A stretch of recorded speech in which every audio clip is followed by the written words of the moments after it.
sama opa sama oma tuh deketnya sampai terlalu dekat ya, maksudnya apapun dari bangun sampai kita tidur lagi itu selalu sama opa sama oma.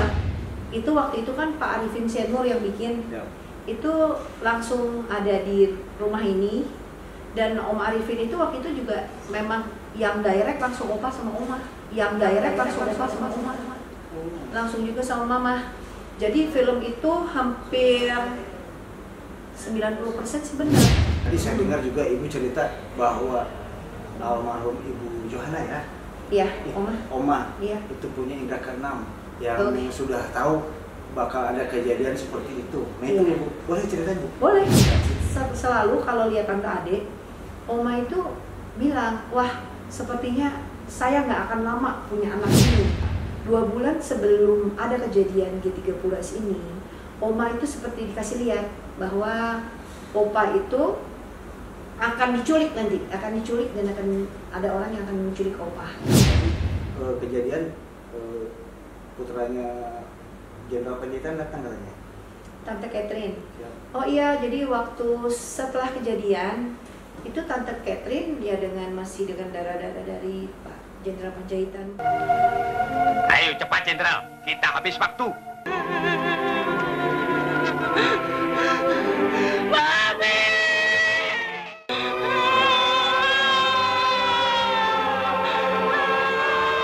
Mami!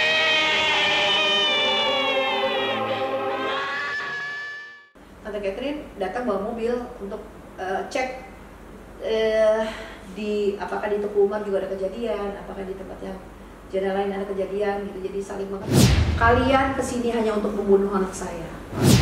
Mana Nasution? Pak Nasution, beliau di Bandung. Sudah 3 hari di Bandung. Kalian datang ke sini hanya untuk membunuh anak saya. Kan Oma sempat tanya, Adek masih hidup Adek? Tante Adek itu kan sadar terus waktu di sini. Masih Mama, Oma nggak nangis sama sekali. Terus Oma akhirnya bilang, Oma memang nggak nangis depan orang-orang. Untuk apa? Hanya bikin orang-orang akan iba sama Oma. Oma nangis di kamar mandi. Oma betul-betul nangis ke mandi. Tapi dengan menangis, apakah Allah akan mengembalikan Tante Adek sama Oma? Kan enggak. Tanya sholat subuh, Opa itu marah kalau kita nggak sholat subuh bersama. Harus wajib ya, pokoknya sholat subuh bersama. Yang kalau tadi kan Dedi mah udah lihat di kamar yang kejadian, sudah. Itu kan banyak lubang-lubang peluru. Itu Opa dan Oma tinggal dan hidup seperti itu. Di situ dengan bekas-bekas peluru, dengan pintu yang memang ada lubang-lubangnya dan bekas popor di situ kan ada ya. Ya begitu, jadi memang tidak pernah dirubah sama sekali sampai hari ini karena memang Opa berniat di satu waktu memang rumah ini akan jadi museum karena ini kan tempat kejadian. Sudah tidak dicekal kan Opa juga diberikan kehormatan Jenderal Bintang 5 dan saat itu memang Opa luar biasa bahagia sih karena di situ kan Opa diangkat lagi. Waktu itu juga kan ada Pak Prabowo juga memberikan baret kehormatan Kopassus untuk Opa ya. Terus pakai iring-iringan segala itu. Opa juga sempat bilang, aduh Bowo tuh memang paling pintar untuk membahagiakan seniornya gitu kan.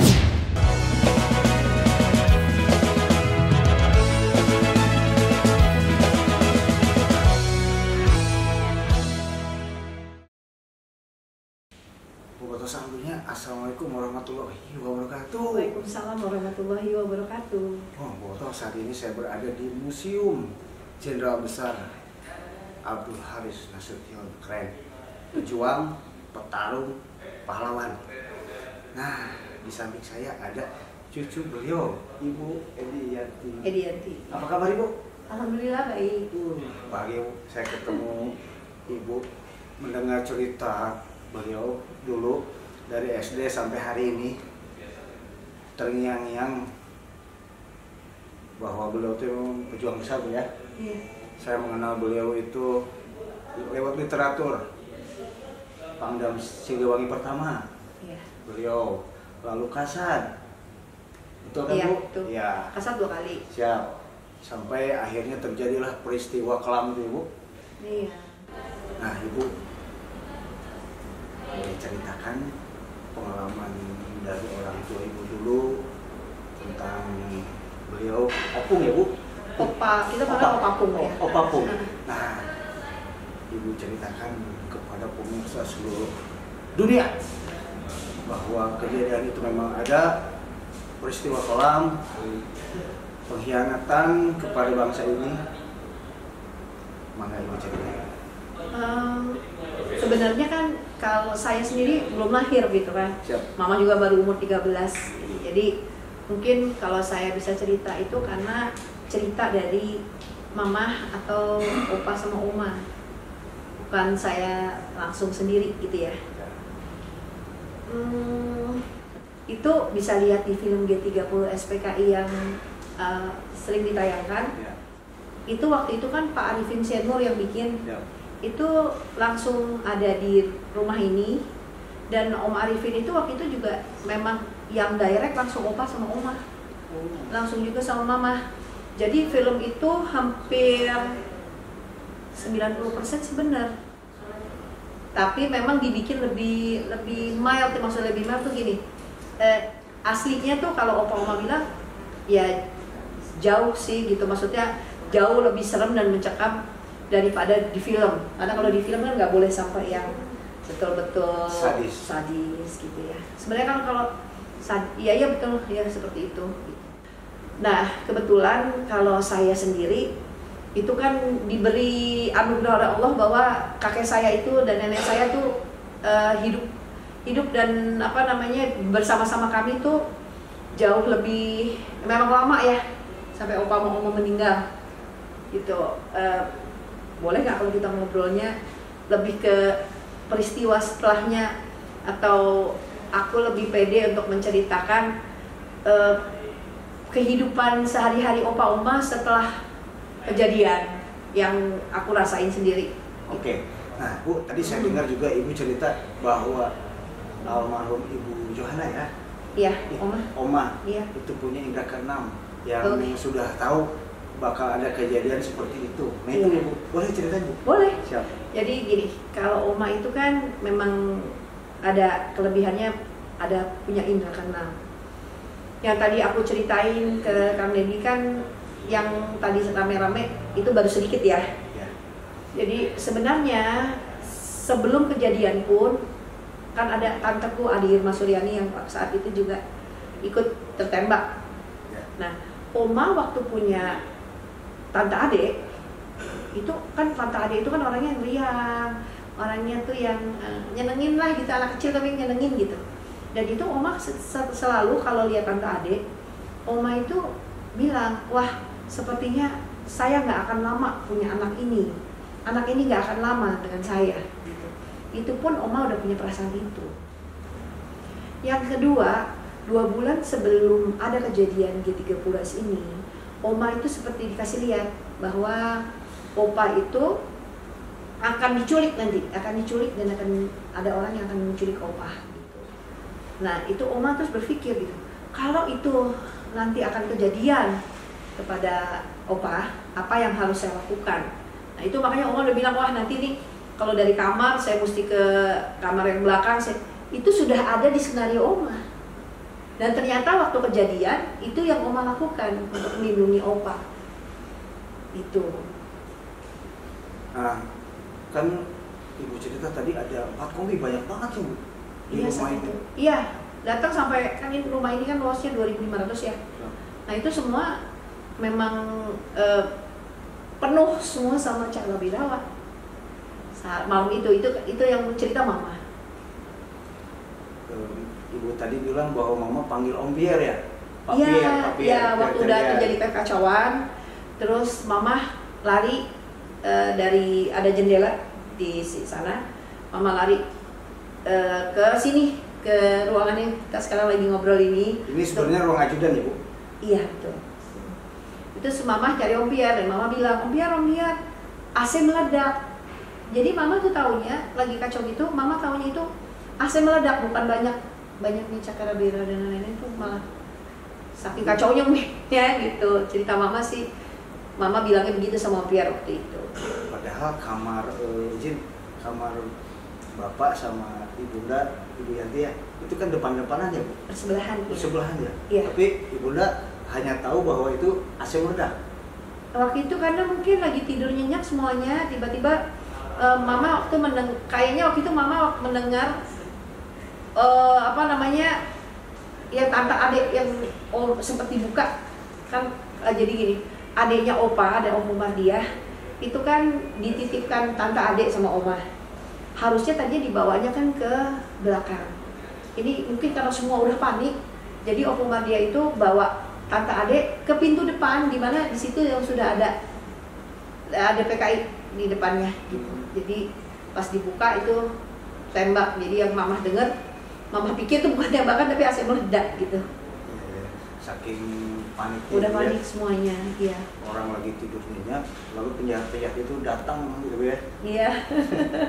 Nah Bu, Om Pierre, kata ibu tadi kan wajahnya tuh mirip dengan almarhum bapak ya, opung. Om Pierre tuh wajahnya mirip banget.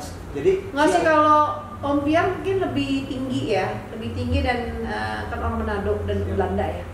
Jadi lebih bule mungkin dari opa. Cuman memang pasukan-pasukan itu nggak pernah tahu wajah yang sebenarnya kan, karena belum pernah ketemu sama atasan-atasan mereka. Jadi ya yang mereka tahu, yang udah ketemu itu adalah Om Pierre.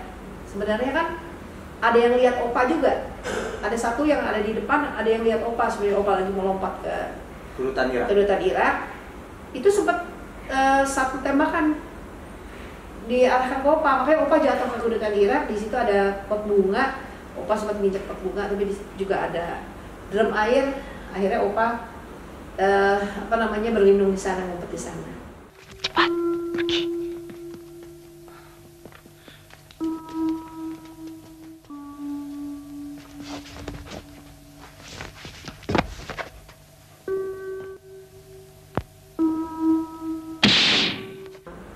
Jadi setelah ini ceritanya setelah aku ada ya.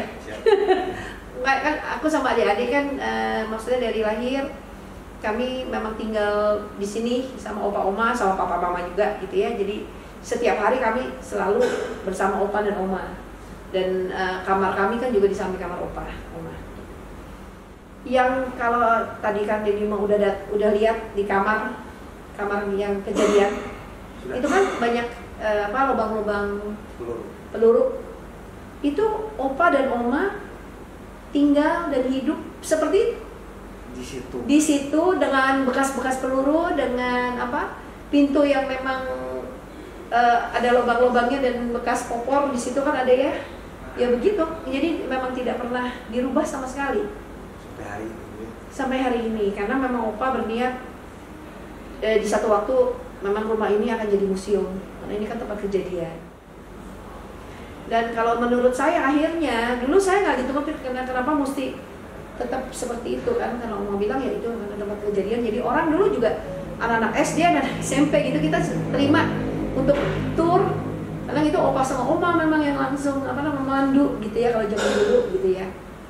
Terus jadi pelajaran yang akhirnya saya dapat ya gitu bahwa ternyata kita bisa berdamai dengan keadaan. Dia memang rumah kita aja di sini gitu, kita nggak pindah. Dan itu sebenarnya kan ada sesuatu yang bikin trauma gitu. Tapi ternyata itu semua mesti dilawan. Gimana caranya ngelawannya? Ya itu dia.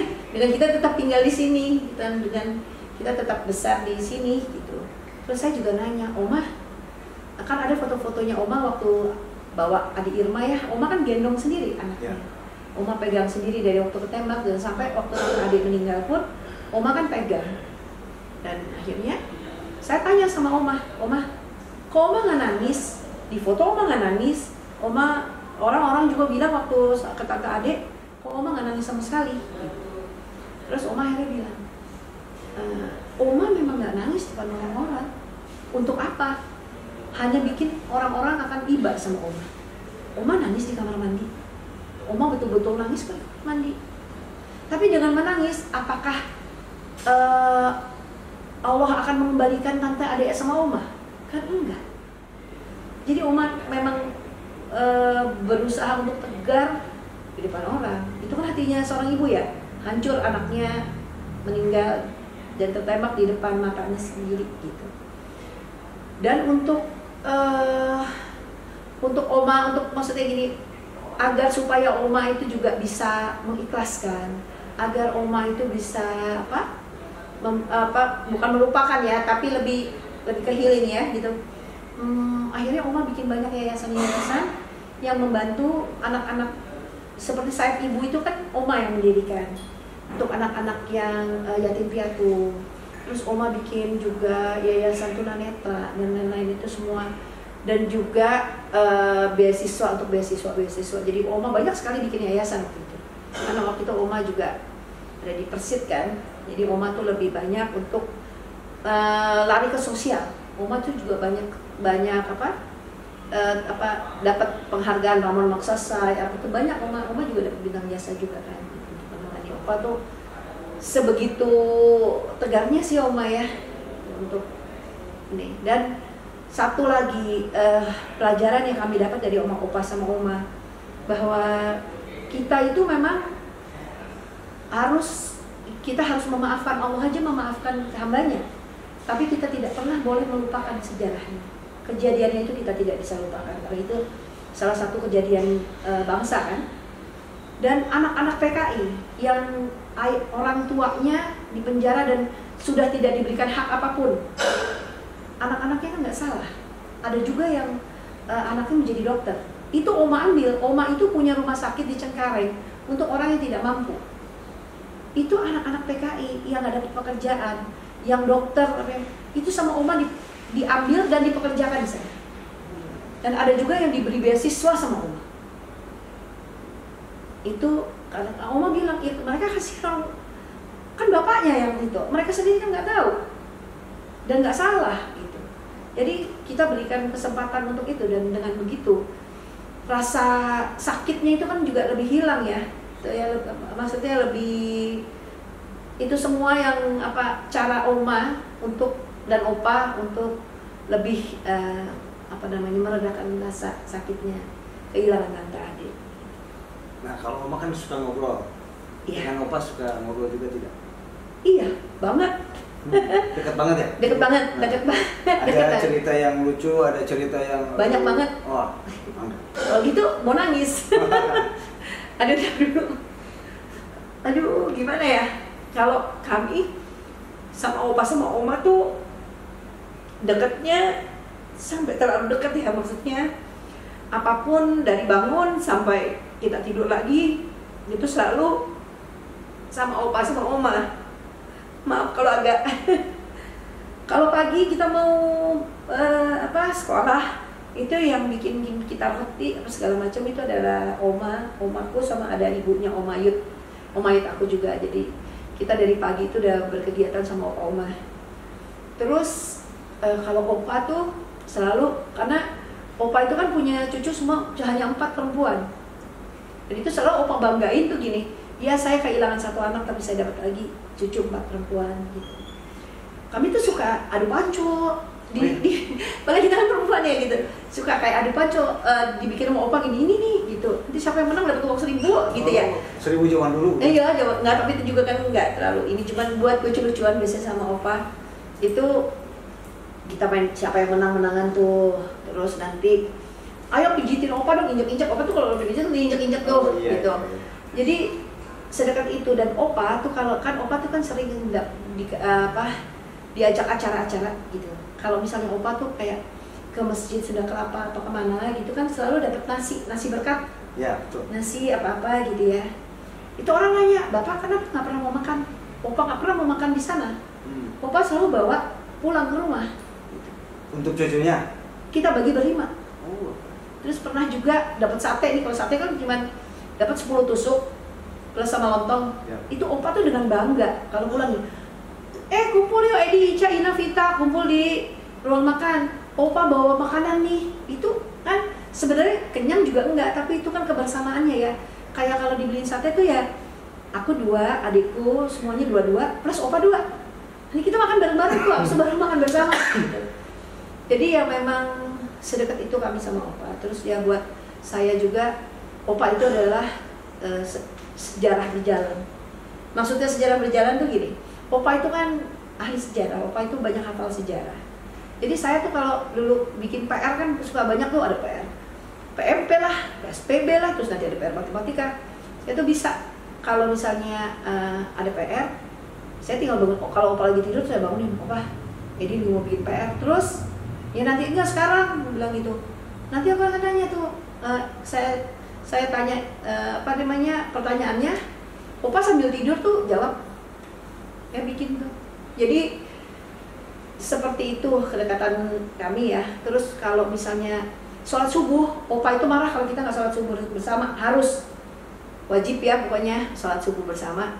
Dan di situ nanti opa doain tuh satu-satu gitu ya. Hari ini Edi ulangan apa gitu, opa doain dong hari ini Edi ulangan ini, ya Allah hari ini lancarkanlah cucu saya untuk dalam ujiannya, tolong mudahkan. Nanti satu lagi Icai, semua tiap hari didoain gitu. Jadi sedekat itu sampai waktu dulu kan opa sempat dicekal ya. Juga sempat waktu saya ingat saya kelas 5 SD, opa itu sempat mau diculik, mau ditangkap, nggak tahu tuh ya ada ini sama pemerintah gitu kan. Nah itu kita tuh taunya karena akhirnya ada yang kerja di sini dibotakin kayak opa, terus pakai mobil opa, terus dibawa ke Cut Mutia, itu tuh dia yang mau ditangkap. Tapi nanti kalau dalam suasana seperti itu, kita tuh dipanggil sama opa, yuk Edi, Ica, Ina, Vita kesini, tolong ambil air wudhu. Kita sholat, kita minta sama Allah supaya opa dilindungi. Sampai seperti itu. Kita sholat di depan, padahal tentara di depan banyak. Jadi apapun tuh kita lakukan sama-sama. Kalau makan siang, kalau kita udah pulang atau makan malam jam 7 tuh wajib kita makan bareng-bareng sama opa, oma, papa, dan mama kita. Dan kita bisa curhat apapun, masalah apapun, sampai masalah pacar, kayak masalah teman, kayak itu sebegitu dekatnya kami dengan opa, oma, papa. Dan kami dulu nggak boleh pulang kemalaman. Itu kalau saya pulang lewat maghrib aja, di depan tuh papa udah nunggu. Ntar di sini mama udah nunggu, terus nanti ke opa sana, opa dari tadi nggak bisa mondar-mandir, nggak bisa tidur, nggak bisa ngapain soalnya kamu belum pulang atau adik-adik belum pulang. Sampai seperti itu. Dan seumur hidup nggak pernah dimarahin loh kita. Opa itu orang yang sangat sabar. Tadi ibu cerita bahwa ibundanya Ibu Yanti ya? Iya. Jadi trauma atau gimana tadi tuh? Kalau mama traumanya itu mungkin bukan mama aja, tapi semua anak-anak pahlawan revolusi yang waktu itu bapaknya dibunuh. Terus mama kejadian, mama lihat sendiri tante adik. Itu kan mama bilang 1 tahun itu terus diteror kan, dicari. Kita nggak tahu siapa teman, mana lawan tuh nggak tahu gitu. Jadi mama itu kayak saking apa ya, kalau misalnya dengar ada kebakaran atau ada ambulans, oh itu mama langsung maaf, jadi tiba-tiba sakit perut, diare, apa, aduh kayak paniknya luar biasa. Dan itu kan udah sampai ke psikiater ya. Itu ternyata anak-anak dari pahlawan-pahlawan revolusi itu sudah masuk ke otak kecil, karena sebegitu apa ya, seremnya, mencekamnya waktu itu diterornya gitu. Waktu kejadian tadi, putranya Jenderal Panjaitan datang katanya? Tante Catherine. Ya. Oh iya, jadi waktu setelah kejadian itu Tante Catherine dia masih dengan darah-darah dari Pak Jenderal Panjaitan. Ayo cepat Jenderal, kita habis waktu. Mami!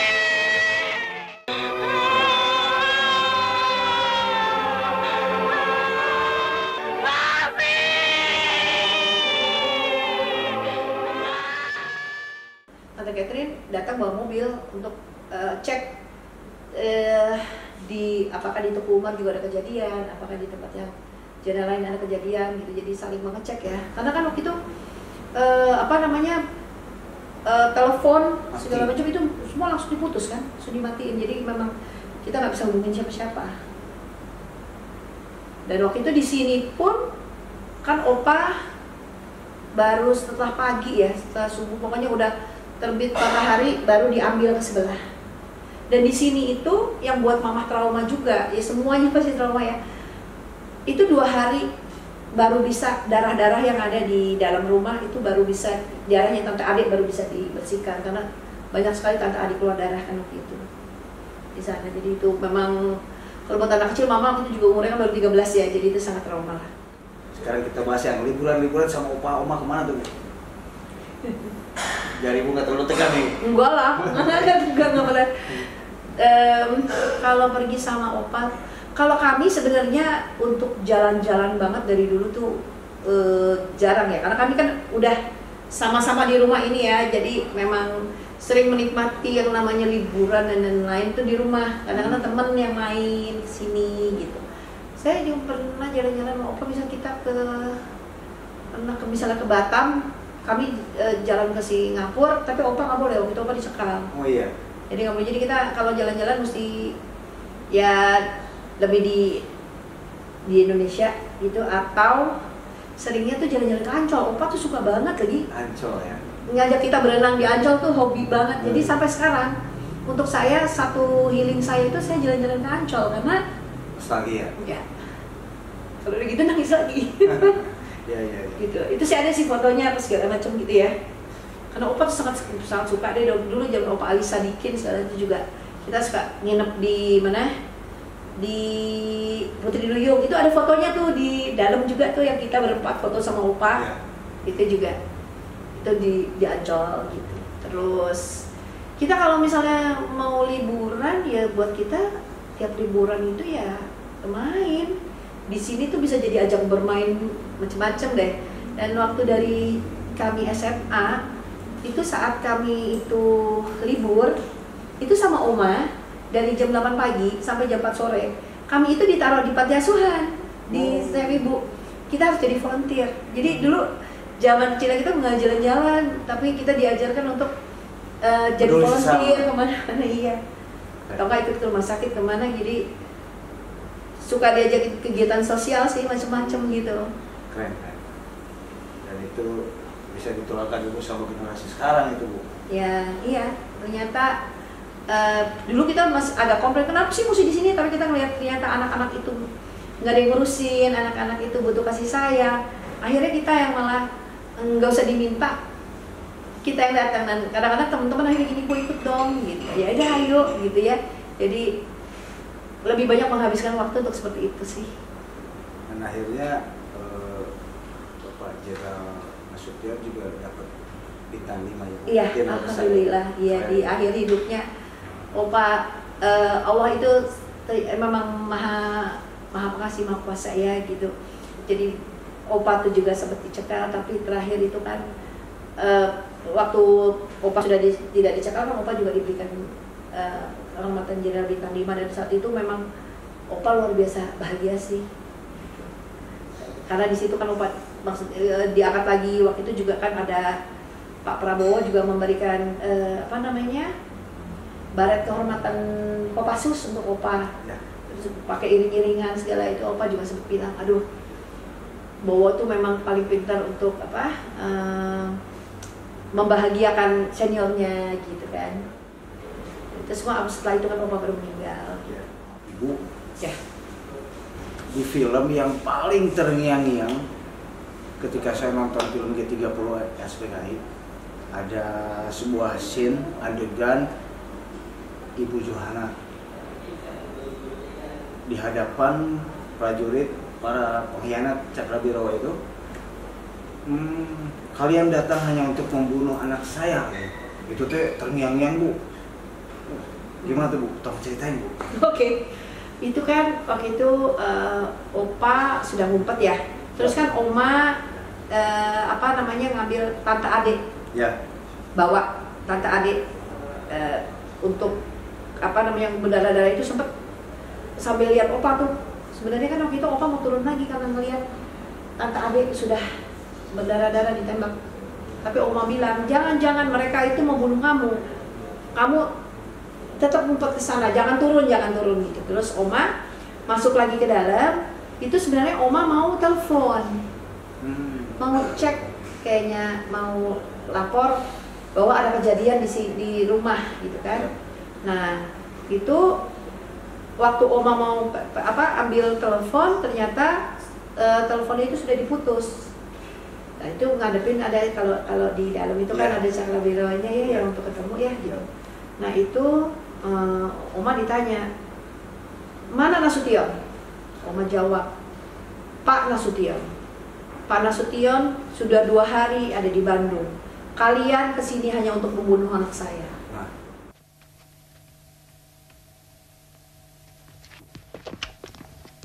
Jangan bergerak. Telepon sudah diputus. Mana Nasution? Pak Nasution, beliau di Bandung. Sudah 3 hari di Bandung. Kalian datang ke sini hanya untuk membunuh anak saya.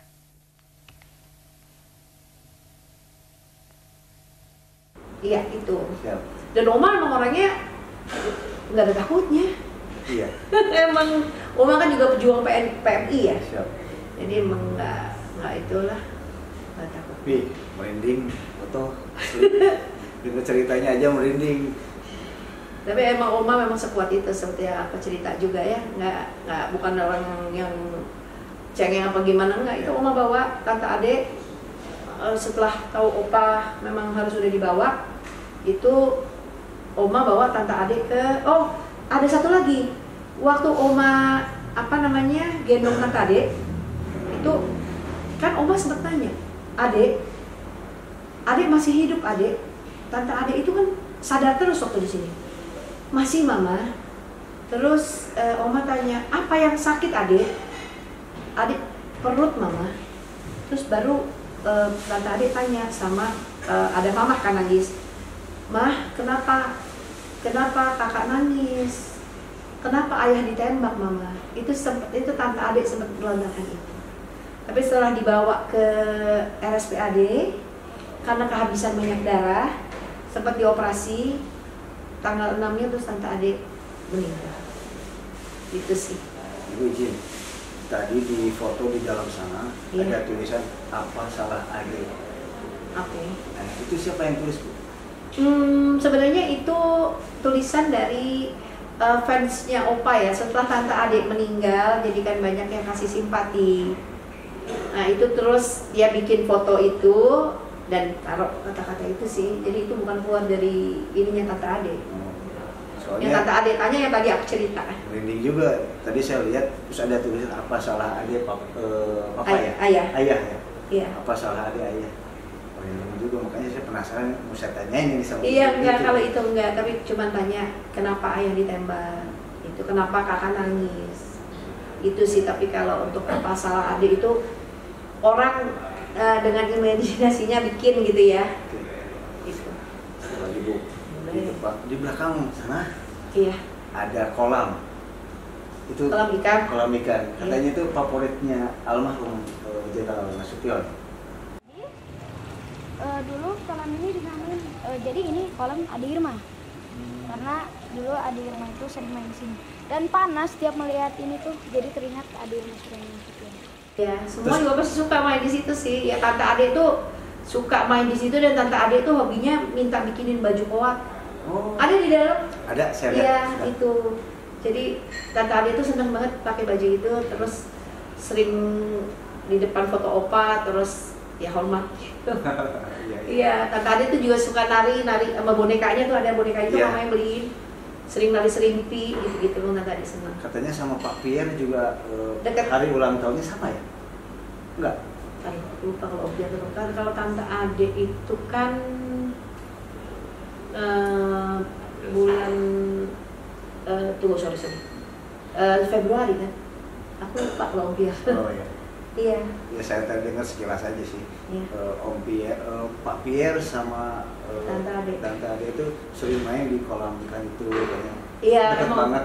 Iya, deket. Om Pia deket sama Tante Ade, deket juga sama Mama. Iya. Deket juga. Kalau kolam ikan itu kalau Bapak lihat, kalau lihat, itu kan ini ya, apa namanya, bentuknya itu kan bentuk pistol. Oh iya.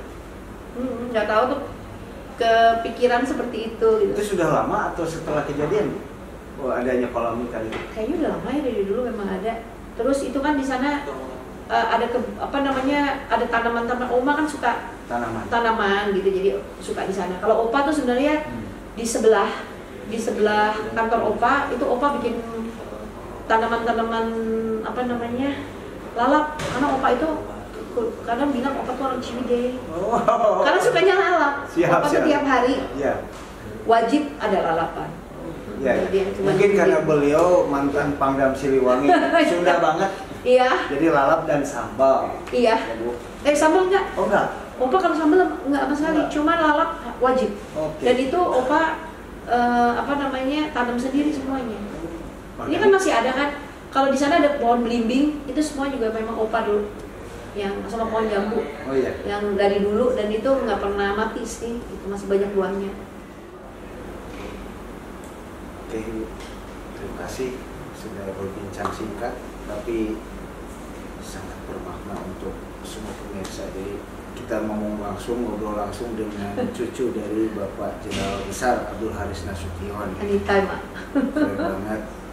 Dan buat semua silakan datangi museum Jenderal Besar Dr. Abdul Haris Nasution di Jalan Teguh Umar nomor 40. Itu buka setiap hari, Bu? Buka setiap hari dari jam 8 pagi sampai jam 4 sore. Keren. Belajar sejarah, mencintai sejarah. Sejarah kelam Indonesia semoga tidak lagi terulang ya, Bu ya. Amin, insya Allah. Jadi untuk pemerintahan yang baru kan Bapak Prabowo semoga bisa menjaga keutuhan negara ya, Bu ya. Amin. Kita semua berharap begitu ya. Ya. Ibu, terima kasih. Sama-sama, Kak. Terima kasih, semoga Ibu. Ini dari tadi Akang ngomong gitu aja. Akang bebas, Bu. Orang Sunda mah bisa Akang. Iya, Semoga iya. Ibu dan keluarga sehat selalu. Amin. Dan doa saya semoga almarhum Bapak Jenderal Besar Abdul Haris Nasution dan Ibu Yohana dimuliakan Allah. Amin. Bisa juga berkunjung, maksudnya kalau mau mau ziarah, Ya. itu bisa di mana? Di Taman Makam Pahlawan Kalibata. Dan dekat situ juga ada makamnya 7 pahlawan revolusi. Siap. Yang bisa boleh ziarah ke sana kok. Gitu. Ibu, terima kasih. Sama-sama. Assalamualaikum. Waalaikumsalam warahmatullahi wabarakatuh.